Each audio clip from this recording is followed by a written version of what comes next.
네, 1월 16일 목요일 마감까지 얼마 남지 않았습니다. 주식명가 MTNW 박영호 어드바이저와 함께 이야기 나눠볼게요. 위원님 어서 오십시오. 네, 안녕하세요. 네, 반갑습니다. 오늘 어디서 또 기회 찾아와 주셨을지 궁금해지는데요. 화면 통해서 같이 만나보겠습니다. 자, 지금은 로봇, 자율주행이 대세, 카메라 모듈주가 뜬다라는 건데 사실상 로봇도 뭔가를 봐야 될 거고 자율주행이야 말해 뭐예요. 잘 봐야 될 겁니다. 그렇기 위해서는 카메라 모듈이 중요하다. 그런 관점에서 오늘도 종목 관점 제시해 주실 것으로 보여집니다. 우리 위원님은 한 수 더 내다보셨네요.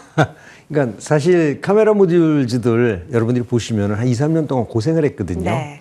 처음에 자율주행이 시작되고 카메라 모듈이 한 개, 두 개 달렸을 때 그리고 로봇들이 얘기가 나오면서 우리가 보는 눈 필요했었는데 이것들이 아직 활성화가 많이 안 됐습니다. 자율주행 같은 경우에도 지금 시작한다고 하지만 지금 레벨 3 단계를 간신히 넘어가는 단계인데 이게 이번에 이제 인공지능이 거의 확실히 되면서 이 자율주행과 로봇, 모빌리티 이게 2025년도에는 아마 급성장할 분야라고 저는 판단을 하고 있습니다. 그래서 2025년도에는 로봇, 자율주행, 거기에 사용되는 반도체 이쪽이 시장을 다룰 거다라고 생각을 하고 있거든요. 이번에 CES도 한번 살펴보면은 우리가 젠슨왕이 기조연설을 하면서 준비를 했었던 게 뭐죠? 바로 휴머노이드 로봇이었거든요. 자, 휴머노이드 로봇 여러분들이 그 화면 보시면 아시겠지만은 약 12개, 14개 정도 이게 피지컬 AI로 시작을 돼서 된다라고 얘기했는데 이거 말고 그 다음에 출품한 종목들 한번 살펴보면은요. 상당히 많은 종목들이 나왔어요. 뭐냐면 홈케어 로봇이 이번에 대세가 됐고요. 삼성전자에서도 올 상반기에 그 홈케어 로봇 볼리를 출시한다라고 했고 LG전자도 마찬가지로 이 홈케어 로봇을 출시하는데 홈케어 로봇이 삼성하고 LG만 한 것이 아니라 상당히 많은 회사들이 했습니다. 자, 보시면은 그 삼성하고 이렇게 그 또 이런 그 앙증맞은 이런 홈케어 로봇도 그 전시를 했었고요. 그리고 또 이렇게 애완견 사실 그 이제 강아지가 있는데 이 강아지 같은 경우는 정말로 강아지 같아요. 네. 꼬리도 흔들고요. 예. 그리고 이제 이것도 이제 모빌리티인데 요 옆에 그 애완견 스타일인데 이거는 움직이면서 답하고 막 다 하겁니다. 그래서 이런 애완 로봇들이 그 모빌리티와 함께 이번 시장에서 CES25에서 상당히 많은 역할을 했다라는 거거든요. 여기에 필요한 게 뭐다? 지금 얘기하신 대로 보지 않으면 못 움직인다거든요. 네. 이전에는 초음파나 라이더나 이런 것으로 했는데 사실 가장 확실하게 그 감각을 느끼고 그다음에 지시 명령을 내릴 수 있고 색깔을 분별할 수 있는 거는 카메라 모듈인데 일반 그 우리가 얘기하는 거죠. 펫 그다음에 이제 그 가전 우리가 집사 로봇이라고 하는데 이런 홈케어 로봇 같은 경우에는 이 카메라 모듈이 상당히 많이 들어간다라고 여러분들 보시면 좋을 것 같아요. 여기에다가 이번에 인공지능 때문에 이제 카메라에 대한 나오면서 그 카메라 모듈은 전체적으로 이런 그 눈 형태를 이렇게 그리고 있는데 여기에 필요한 것들이 뭐냐면 이제 자동차에서도 이게 필요하다는 얘기예요. 이건 모빌리티 로봇에 필요한 건데 자, 자동차도 한번 살펴보겠습니다. 자동차 예전에 카메라 모듈이 2개, 3개 정도 박혔었는데 지금은 최하 7개입니다. 여기에다가 이제 그 우리가 페달 브레이크 페달, 엑셀레이터 페달 거기 있지 않습니까? 거기까지 그 모듈이 들어간다면은 최소한 8개에서 10개 정도가 되는데 이게 자율주행의 필수라는 얘기예요. 이 시장이 인공지능과 더불어서 급격하게 올라갈 수도 있다라는 거고요. 이번에 이 CS2025에서 LG전자에서 인캐빈 카메라라고 이제 공개를 했는데 인캐빈 카메라는 하나의 카메라 모듈 가지고서 뒤에 안에 승객이라든지 운전하는 사람의 졸음 상태 이런 거를 다 파악하는 건데 이게 자율주행 안전 운행에 굉장히 필요하다는 얘기죠. 이러한 것들이 있는데 사실 이런 인캐빈 카메라 시스템들이 있는데 이 시장이 어느 정도 증가를 하고 있느냐면요. 글로벌 자율주행 시장 전망치를 KDI 한국개발연구원에서 이렇게 분석을 하고 있습니다. 2024년도에는 약 207 정도 되는데 2032년도에는 2353, 약 한 10배 정도가 10년 만에 10배 정도가 커질 거다라고 보고 있거든요. 아마 자율주행 시장이 확산될 거에 대한 기대치나 우리가 평가는 아마 제 생각과 우리 시청자 여러분 동일하다라고 보고 있고요. 여기에 카메라 모듈도 한번 살펴보면은요. 네. 카메라 모듈 시장 전망도 이게 이제 비즈니스 리서치 인사이트에서 나온 건데 2024년도 9.8에서 그다음에 2032년도에 약 40점. 그러니까 약 4배 정도가 커진다라는 거죠. 그러니까 자율주행 시장이 커지는 만큼 카메라 모듈 시장이 커진다라는 거기 때문에 그동안 그 상당히 홀대를 받아왔던 카메라 모듈이 인공지능 개화와 함께 더불어서 상당히 시장에서 2025년도에 이제 바닥을 다지고서 확률을 상승할 확률이 높다 이렇게 보시면 좋겠습니다. 좋습니다. 자, 현재 시장은 마감 대기하고 있습니다. 양대 시장 플러스권 잘 지켜내고 있네요. 오늘 장도 고생 많이 하셨습니다.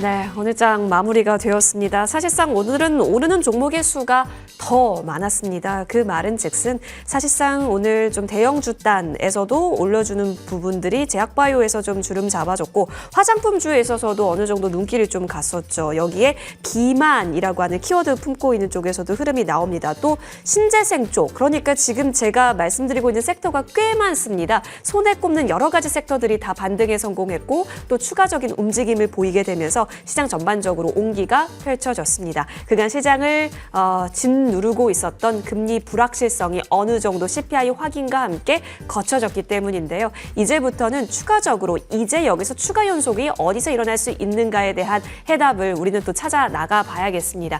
코스피 종합지수입니다. 30.68포인트 올라서면서 2,527.49포인트에서 오늘 거래됐습니다. 장중 내내 거의 플러스권 예쁘게 좀 이어가는 흐름들이 나타났었고요. 이어서 코스닥 또한 견조하게 플러스권 잘 지켜냅니다. 1.77% 상승 마감 724.24포인트에서 거래 마쳤습니다. 오늘 수급을 보시면 사실상 외국인이 오늘 현선물 매수 우위 포지션입니다. 외국인은 4,600억 원 넘게 사자세가 현재 펼쳐지고 있는데요. 오늘 코스피 시장에서 외국인이 가장 많이 담은 쪽은 전기전자, 대형주단에 굉장히 많이 포집이 되어 있고요. 사실상 SK 하이닉스 잠시 후에 살펴보시겠지만 오늘 외국계에서 가장 많이 담은 종목이기도 하고요. 프로그램 쪽에서도 SK 하이닉스 많이 담았습니다.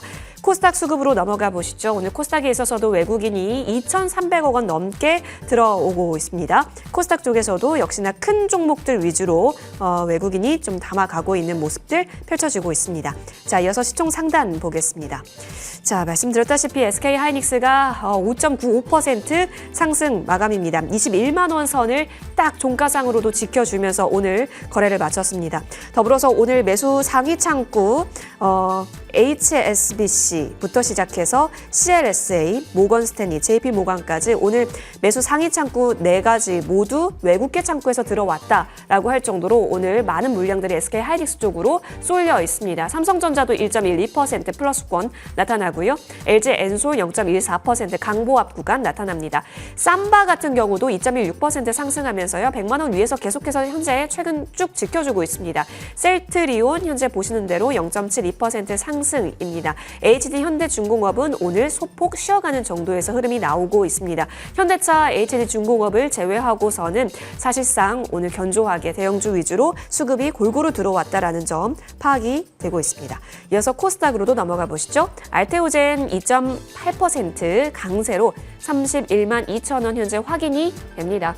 에코프로 BM과 에코프로도 오늘 플러스권 유지가 되었고요. HLB는 사실 최근 들어서 일봉상 변동이 좀 나타나고 있습니다. HLB 5.76% 다시 강세로 자리를 세웠고요. 리가캠 바이오, 삼천당 제약 등 지금 제약바이오 쪽에서 오늘 코스닥을 완전히 이끌어주고 있음을 확인할 수 있고요. 클래시스와 같은 쪽에 있어서도 오늘 플러스권이 나타나고 있네요. 리노공업, 파마리서치 등등까지 최근 들어서 화장품, 미용기기단도 국소적으로 수급이 좀 유입이 연속이 나타나고 있습니다. 자, 이제는 어디를 봐야 할까에 대한 고민으로 이어가 봐야겠습니다. 자, 이렇게 시장이 들어줄 때가 오히려 어려움을 느낄 수가 있습니다. 뚜렷한 길이 안 보여서 그럴 수 있겠는데요. 우리 대표님 어떻게 보십니까? 아직은 뚜렷한 그 방향성이 잘 보이지 않고 있는 것도 사실입니다. 지금 얘기하신 게 정확하신 표현이신데 그래도 우리 투자자들은 기대치라는 게 있잖아요. 항상. 이 기대치에 따라서 어떤 섹터가 움직이고 있는데 지금 오늘도 바이오주들이 상대적으로 어제도 약간 오늘 좀 강하고 오늘 태양광 관련주들도 좀 강하고 신재생 쪽에 강하고 했는데 사실 이런 것들은 두 가지 섹터가 아니겠습니까? JP모건 컨퍼런스와 그다음에 트럼프 대통령에 대한 말, 입 여기에 관련된 종목들이다라고 이제 보고 있거든요. 지금 시장에서는 나머지 이러한 것들, 지금 뭐 사실 어제 정치적인 문제가 조금 이슈가 좀 줄어들었기 때문에 오늘 우리 시장도 많이 반응을 하는 것 같다라고 지금 보거든요. 금리도 일단 동결했었고 전반적으로 봐서는 시장이 조금 안정화돼가는 추세는 눈에 보이고 있다라는 거예요. 여기에서 내가 단기적으로 매매할 거냐, 장기적으로 매매할 거냐라고 봤을 때 단기적으로 본다면 과연 트럼프의 입을 우리가 주시를 하자라는 거죠. JP모건 컨퍼런스는 대충 윤곽이 다 나왔거든요. 다만 이제 트럼프는 대통령이 되고 난 다음에 행정명령을 언제 어떠한 거를 내릴지에 따라서 많이 달라질 거예요. 그래서 이전에 트럼프 그 당선자가 예고했던 이런 쪽의 섹터들이 상당히 강하게 움직일 확률이 높다. 이렇게 한번 보시면 좋을 것 같고요. 2025년도에 우리가 주목해야 될 거는 역시 AI입니다. 네. AI는 반도체거든요. 오늘도 하이닉스가 지금 5% 정도 올랐는데 최근 들어서 일부 증권사나 외국계 그 리포트를 보면은 반도체에 대해서 폄하하는 리포트들이 나오는데 지난번에도 제가 한번 말씀드렸을 거예요. 반도체 JP모건 지들이 뭘 알아? 제가 얘기를 했었는데 이 반도체가 없이는 인공지능은 거의 불가능하다는 거죠. 그러면 반도체 세계의 그 패권을 쥐고 있는 삼성전자와 SK 하이닉스 없이는 인공지능은 불가능하다라는 거예요. 이거를 알면서도 어떻게 폄훼를 하기 위해서 하는지 모르겠지만은 그래서 저는 2025년도 섹터는 역시 인공지능과 자율주행 이쪽 로봇 쪽이 될 거다라고 보고 있고요. 그다음에 지금 최근에는 일단은 JP모건 컨퍼런스는 어느 정도 반영이 좀 됐었고 이제 새로운 파도를 만들 거는 역시 트럼프 대통령의 입이다 이렇게 보시는 게 좋겠습니다. 다음 주면 그 입이 움직입니다, 예. 여러분. 어떤 변동을 낳을지는 모르겠지만 어쨌든 정책적으로 굉장한 힘을 쓸 텐데 자 이제 다음 수에 있어서도 계속 저희의 생각은 더 복잡해질 것 같습니다만 쉽게 또 풀어가 보겠습니다. 자 그런 관점에서 가는 산업의 방향 자율주행도 있고 로봇도 있는데요. 그 속에서의 필수 바로 카메라 모듈에 대해서 얘기 나누고 있었습니다. 그렇다면 종목으로 보면 진짜 많을 수 있어요. 전통적으로 카메라 모듈주들이 진짜 리스팅된 게 많거든요. 근데 우리가 이렇게 보셔야 될 거예요. 예. 과연 중국 제품의 저가 카메라가 사용되는 섹터와 그게 사용되지 않는 섹터를 한번 보시면 좋은데 일반적으로 뭐 드론 같은 경우에는 전 세계에서 중국이 꽉 잡고 있는 거고요. 자, 그 드론에 들어가는 카메라 모듈은 사실 국내산을 잘 채용을 잘 안 합니다. 그런데 중요한 게 그동안의 카메라 모듈 업체들이 3년 동안 굉장히 좀 어려웠거든요. 성장성이 없다라고 얘기했는데 새로운 시장이 나타나는 거죠. 전기차, 그다음에 자율주행차, 그리고 우리가 얘기하는 모빌리티 로봇을 보면은 휴대폰 시장에 우리가 휴대폰이 연간은 보통 한 8억 대 정도 팔리는데 네. 카메라가 한 3개 정도, 4개 정도 들어가면 한 30억 개 정도 되잖아요. 자동차가 연간 한 1억 대 정도 생산이 됩니다. 근데 카메라 모듈이 10개, 그다음에 모빌리티 시장이 새로 선점이 된다면은 휴대폰만한 시장이 새로 생기는 거예요. 성장성이 없다? 이거는 이제는 우리가 좀 재고를 해야 된다는 얘기입니다. 여태까지 좀 어렵고 힘들었습니다. 왜? 그동안에 자율주행이나 이런 것들이 확실히 나오지 않았기 때문에. 근데 지금은 어느 정도 시장이 AI가 되면서 상당히 빨라질 거다라고 보거든요. 그래서 올해는 카메라 모듈을 한번 보자라는 건데 이 중에서도 뭐 여러 회사가 있습니다. 삼성전기, LG이노텍, 파트론 이 중에서 제가 MC넥스를 여러분들한테 MC넥스? 소개 한번 시켜드릴게요.